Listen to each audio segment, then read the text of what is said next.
Di hiji mangsa aya ibu-ibu jeung budakna naik bus. Tah main hate meureun erek nganjang ka dinina di Cicaheum. Tak si isuk-isuk teh si budak jeung induk teh naik bus di imahna teh. Tah terus di tengah jalan teuing kunaon si budak teh ujug-ujug ceurik teu puguh-puguh. Si induk jadi bingung meureunnya. Dijempe-jempe teh hese budak teh ngadon ceurik narikan budak teh. Dasar budaknya. Rek teh si indung teh bakal teuing kulieur mun ngabebenyokeun ka budak teh. Jang, eta naon jang?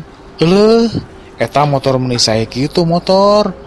Tempokeun si budak teh rada jempe meureun ningali motor nu alus teh. Tah tekung sila teh rada jempe si budak teh ujug-ujug ngomong kieu.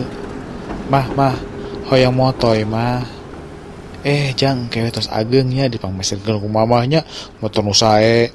Hoyong motoy. Nya ke tos ageng, kewe tos ageng dipangmeserkeun jeung si bapa ke urang ka dealer. Hoyong motoy ayeuna.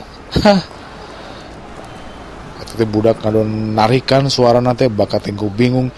Si indung teh ngomong, dasar budak ya pasti angkat teh efek teh. Burusut. Ternyata budak teh hoyong modal. Lain hayang motor, budak teh hayang modal.